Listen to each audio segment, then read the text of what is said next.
Hi there, Year 11. So we're looking at the homework for a third time this time, just a little bit longer to complete it due to technical issues getting the video recorded, so you've got till Friday this week to complete this homework. Our first question is all about solving equations. So what we need to remember when we're solving equations is that to get rid of a term, we've got to work back to just x on its own, and to get rid of a term we need to use its inverse. So the first term we're going to eliminate is this positive 8. So to get rid of that we subtract 8, and we must do the same from both sides. So we've got minus 8 on both sides. That leaves me with 3x equal to 15, because 23 take away 8 is 15. Then this 3 that's next to the x is multiplying the x, so we need to undo that. We need to do the opposite, or the inverse. The opposite of multiplying by 3 is dividing by 3. So 15 divided by 3 is equal to 5. On question 2, it's a very similar sort of question. However, we've got an extra couple of steps because there's some brackets that need expanding. So if we think about how we expand brackets, we multiply the inside of the bracket by what's in front of it. So 2 multiplies 3x, that makes 6x. 2 multiplies 3, that makes 6. So we've multiplied this bracket out. When we multiply the second bracket out here, don't think of it as 3 multiplying the bracket, because there is a cheeky little minus in front of that 3. So let's think of it as minus 3 multiplying the bracket. So that cheeky minus sign needs to be thought of, and I'll know if you've listened to this video because you'll be talking to me about cheeky minus signs when you come back into class. So minus 3 times 2x makes minus 6x, and minus 3 times minus 7 makes positive 21, and that equals to 20. And I'm now realising that I've made an impossible question on this homework, because when I simplify this, the positive 6x and the negative 6x makes nothing, they make 0, and then I've got 6 add 21 is 28, and that certainly doesn't equal 20, so oh dear, what's going on here? That's a weird question. It shouldn't do that, and that should not be happening. I should end up with a question that simplifies to something like the one in part A, and then I can solve it in that way. So once I've expanded the brackets, I end up with something like I do in A, and then I can solve it.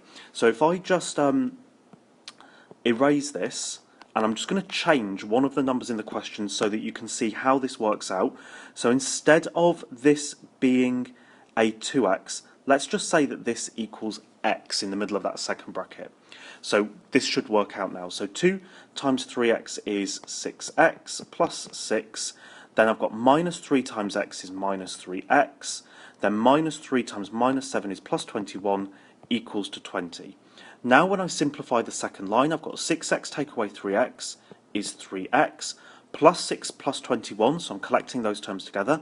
That makes 27, and that equals to 20. Now I can start solving this in the same sort of way. So take 27 from both sides.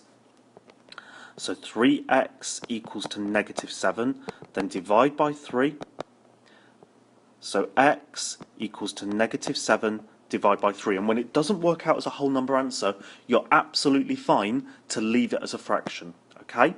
On question C, it looks different. Again, it hasn't got brackets in this time, but what we've got instead is we've got an x term on the left-hand side of the equation and on the right-hand side of the equation. So what we're looking to do is make it look like the type in the first equation, because this first type was really easy to solve. So what we're looking to do here is to get rid of one of those x terms. So to do that, I'm going to subtract 2x. I'm not going to take numbers away, I'm going to take the whole term away. So I'm going to get rid of all of that 2x, because then these two things will cancel out. So that leaves me with 5x minus 2x is 3x plus 6 equals to 24. Now I can solve the equation. So take away 6, take away 6. So 3x equals to 18. Divide by 3, divide by 3. So x equals to 6, and it's as simple as that. Apologies for question B there, ladies. I'm hoping that you managed to pick up on it, and make sure that you followed through the corrected example. Alright then, so question 2 is all about expanding brackets, and what we're looking to do in question 2 is remove the brackets through multiplication. Now we've seen some of these simple ones like this in question 1 when we were expanding brackets for the equations. So we can do this one no problem. 3 multiplies both terms, so that's 9x plus 27. But in B, I've got something called double brackets. Double brackets are a little bit trickier. There's a few ways you can think about this. There's a grid method, if you've seen that before. There's something called FOIL. I like to think logically, actually. I just like to think that both terms in this bracket multiply everything in this bracket. So the way I like to do this is to go x times x gives me x squared, then x times is the minus 4 to give me minus 4x. Then I like to do plus 3 times x gives me plus 3x, and plus 3 multiplies the minus 4 to give me minus 12. Remembering the positive and negative signs come with these numbers. So this is positive 3, this is negative 4. Don't forget that when you're expanding the brackets, because otherwise it will go a little bit wrong. Once we've done that, we've got a expression that we can simplify. So what I need to do is look at the terms that can collect together. Now there's no other x squared terms, so this one's just going to stay as it is. But I've got minus 4x plus 3x is minus 1x, but don't write the 1 because we don't do that in algebra. And that minus 12 just sits at the end on its own. Okay, on C, I've got a weird looking question, and I know what tends to happen with this. A lot of people go, well, it says squared, so I'll do x squared and 3 squared and I've done. But it's not just saying that, it's a whole bracket with a squared next to it. So what it really means is this, x plus 3 multiplied another x plus 3. And then I can expand it using the same idea, the same method that I just did the previous question with. So what I'm looking to do is this term x multiplies both terms in the other brackets. That's x times x is x squared, x times plus 3 is plus 3x, and then the 3 here multiplies both terms in the other brackets. So 3 times x is plus 3x, 3 times 3 is 9, and I have to collect terms together, so I'm looking for terms that simplify. There's no other x squared terms, so let's not collect anything with that, but there is a plus 3x and another plus 3x, that makes plus 6x, and I've got a plus 9 at the end. Okay then, so on question 3, I've got something saying factorise, and the word factorise gives you a little clue of what you're trying to do. You're looking for factors of this term, you're looking for things that go into both. Factorise, remember, tells you need to put it into brackets, so we're looking for something in both terms that I can pop in front of a bracket, just like I was doing the reverse of in the previous example, so that it has a bracket in it, and it's as simple as possible. So I'm going to draw my brackets out because that's a good place to start, and then I'll take each term in turn. So I'm going to look at the numbers. The common factor of 4 and 6, the biggest number that goes into both is 2. That's going to mean I'll need a 2 here and a 3 here, so that when I multiply out, I get 4 by multiplying the 2 and the 2, I get 6 by multiplying the 2 and the 3. Okay, both terms have some x's in them, so x is definitely going to go in front of the bracket. But be careful, this has got x squared in it, and this has got x cubed in it. So I can actually put x squared in front of the bracket, because x squared is the biggest term that goes in front of both. That's going to mean I don't need to put any x term here for this, because I've got all of the x's, all of that part outside the bracket. X squared is living there, don't need x's here. But I am going to need an x here, because I want to make x cubed, and x squared times 1 more x gives me x cubed. I'm now on to thinking about the same sort of idea for the y's. So I'm looking at the y terms. There's y in both of them, so definitely let's put some y's in front of the bracket. Think about how many you can put in front of the bracket. This has got y cubed. This is y to the power 5. So the highest power of y is y cubed, so I'm going to put that in front of the bracket. Lucky thing, I don't need to put some y's here because all of my y's are outside the bracket here. Y cubed, don't need any y's there, but I am going to need some y's here. And if I've got y cubed outside the bracket, I'm going to need y squared inside the bracket, so that when I multiply things together, I make y to the power 5. Okay, question 4, and oh how I love product of prime factors. It's one of my favourite things to do. It's these lovely prime factor trees. So I start with 560, and I'm looking for two numbers that multiply to make 560. That's really nice and easy because it ends in a 0, so we'll do 10 times 56. I check, are either of those numbers prime numbers? No, they're not, because they both keep dividing, they both keep splitting. So I'm going to split both of them up, and I need to think of what numbers multiply to make 10. Well, that's 2 and 5. They are both prime. 2 is a prime number, 5 is a prime number. Think about two numbers that multiply to make 56. That's 2 and 28. Okay, you could have had 7 and 8, you could have had all sorts of different numbers, and it will give you the same answer at the end. No matter what numbers you choose at that point, you will still get to the same answer. So don't worry about being exactly the same. There's no exact method for this. You just need to keep thinking of numbers that multiply to make that number. Now I'm going for numbers that multiply to make 7, so that's 7 times 4 is 28, 7's prime, and 4 splits into 2 times 2, and then the question, if you notice, uses the word product. Product means multiply, so I'm looking for to write all these numbers as a multiplication sum, so I could do it like this.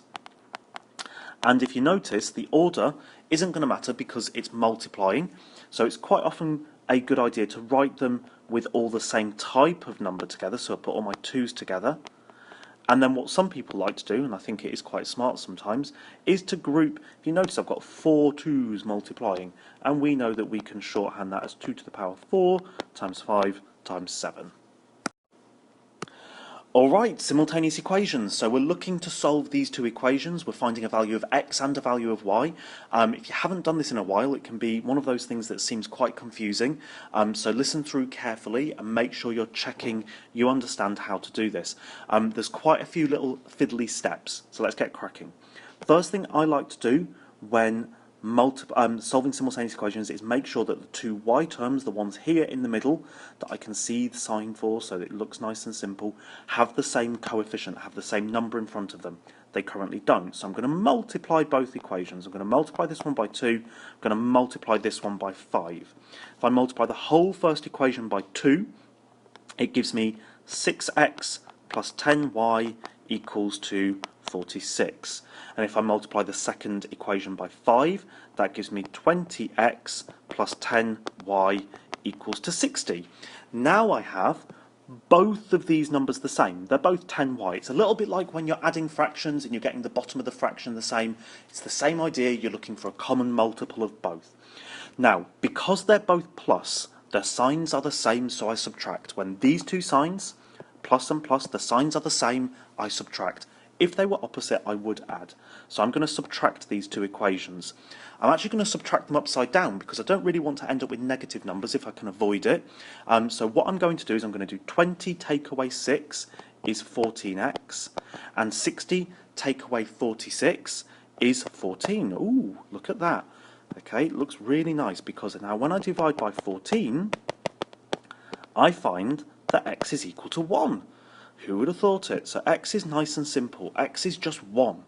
What I now need to do is pick any of these two equations. So I'm going to pick the nice first one up here. So I'm going to pick this equation and I substitute my value of 1. So 3 times 1, I already know that x is 1, add 5y equals 23. So let's start working this out. 3 times 1 is 3, add 5y is 23.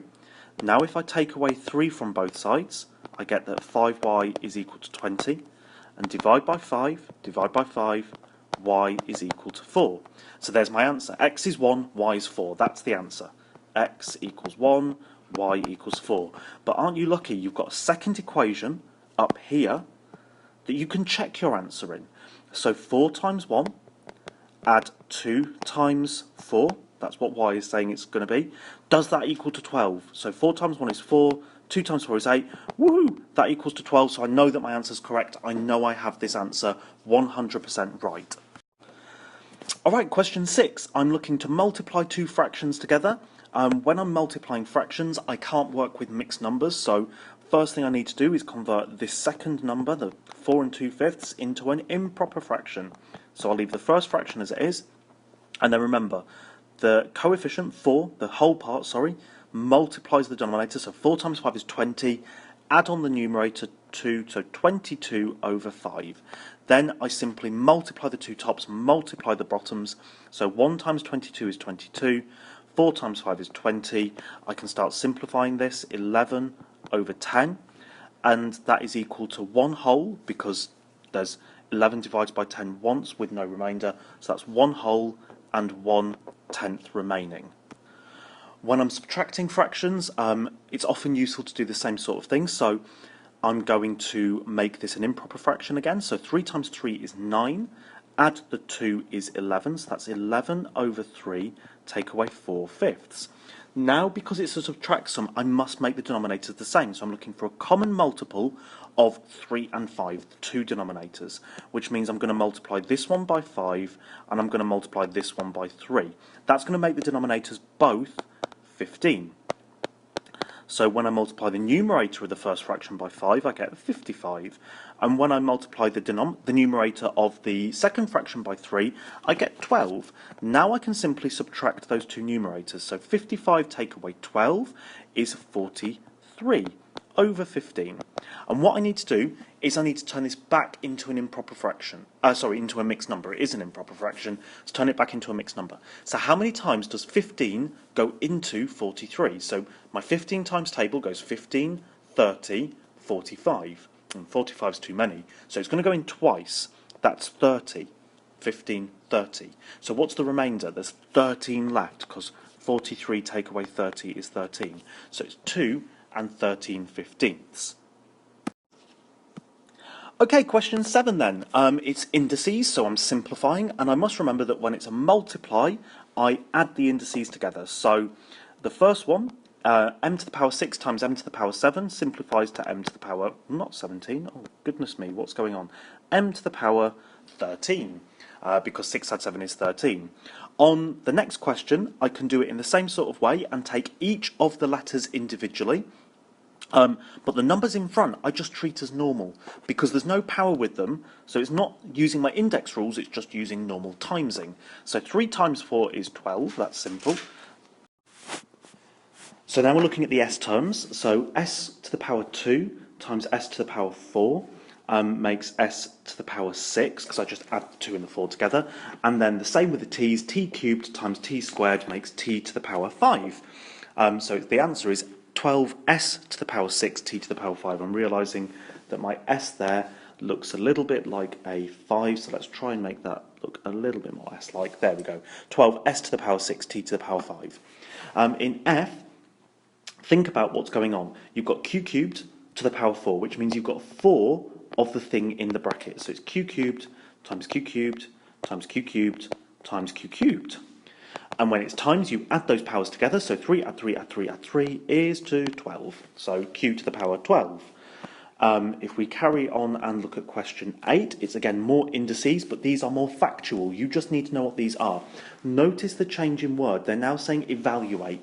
That means give a numerical answer for it. It's not simplify. It's not give your answer with powers in it anymore. You must just give a number answer. So if you remember anything to the power 0, the number answer is equal to 1. So the first part here is a doddle. In B, it's a negative power, which means I go 1 over and then the same expression, but without the negative part. So 1 over 4 squared, like that. That's better. But remember, this says evaluate. I need to give an actual answer here. I can't just leave it as 1 over 4 squared. And luckily, I know what 4 squared is. 4 times 4 is 16, so it's 1 over 16. And that's a better answer, because that now is a number answer. There's no powers, there's no indices left in that question.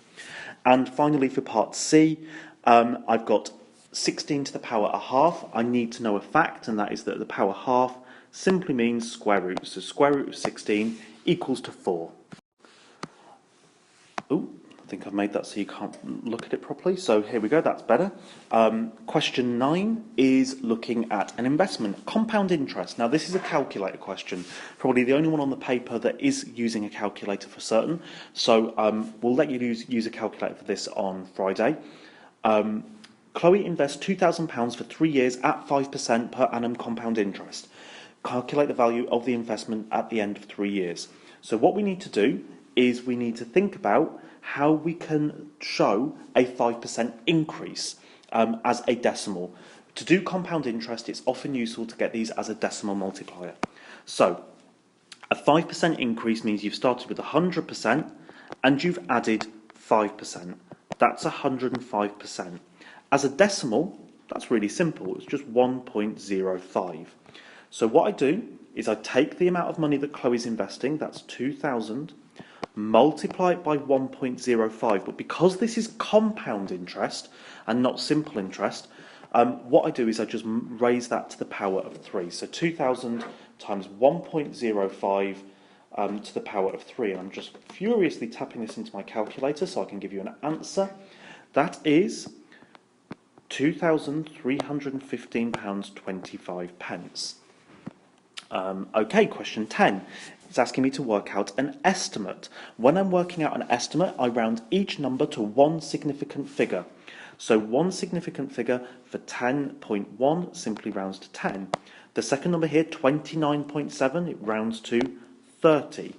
5.9 rounds to 6, and 3.1 rounds to 3. Now I can work out the top and I can work out the bottom of this fraction so that I can hope to simplify it. 10 times 30 is 300, 6 minus 3 is 3, 300 divided by 3 is 100. That's my estimate. Don't worry about it being wrong. It's not the wrong answer. It's an estimate for this answer. So it's not going to be exactly right, and you don't need to worry about decimals because you've rounded everything. All right, we're on the home stretch now, so I'm on to the penultimate question, which is another estimate. However, this one's got a little bit of a trick to it. Again, another sneaky little trick. So let's hopefully notice what's going on here. 5.79, that's going to round to 6, to one significant figure. And 312, let's just round that to 300. Don't round things to things like 310. I know it's more accurate, but when it says estimate, round to one significant figure unless you're told otherwise. So just round to the first place. Now be careful, don't round the bottom to 1 here. Okay, because that's not rounding to the first significant figure. The first significant figure is this 5. So I need to keep it as 0.5 like this. So now I can work out the top. So 6 times 300, well, that's 1,800 over 0.5. A couple of ways you can think about this. First one is just to know a fact. When you're dividing by 0.5, when 0.5 is on the bottom of this fraction, you simply double the top number. So the answer is 3,600. For those of you who are curious about why on earth you can do that, if you take the question here, 1,800 divided by 0.5, and you multiply the top and the bottom by 10, you get 18,000 divided by 5. And then if I use a bus stop division and do 18,000 divided by 5, so 5 goes into 1 no times, 5 goes into 18 3 times, remainder 3, 5 goes into 30 6 times, and then I've got 2 zeros, so 3,600. So basically what you're doing is you're making the fraction a fraction without the decimal point in it so that you can do the division sum much more easily. But when it's 0.5, which is often the case, when it's 0.5 on the bottom, you can just know that all you need to do is divide times the top, double the top. Stop getting myself tongue-tied. All right then, so we're on to our last question here, which is about the perimeter of this triangle. So what we're looking to do is we're looking to write an expression, which is just a piece of algebra for the perimeter of this triangle. If you remember what the word perimeter means, it's to add up the 3 different sides of the triangle. So 2x add 9, add 2x minus 4, add 4x add 6. So what I can now do is collect terms together. So if I look at my x's, I've got 2x, add 4x, that's 8x. And then look at the number terms, that's add 9, take away 4, add 6. So add 9, take away 4, leaves me at add 5, positive 5 still. Add 6 gets me to positive 11. So that's the expression for the perimeter. It's now telling me the perimeter is 39. So 8x add 11, that's the perimeter, is equals to 39. And I can solve this equation. If you go right back to our thinking for question 1, we can solve this in the same sort of way. So 39 take away 11 is 28, divide by 8, which means that x equals to 28 divided by 8. Now, that doesn't divide nicely, so we can leave it as a fraction, but if we think it does simplify, so that's 14 over 4, which is 7 over 2. Oh, and 7 divided by 2, that's just 3.5. So x is equal to 3.5. Hope the video has been useful this week, ladies. Please check through it, watch certain bits again, because the questions are almost going to be the same when you come to do these on Friday. So make sure that you're prepared for them, especially the trickier ones. Go back and watch them again if you're unsure, make notes and do some revision. Good luck.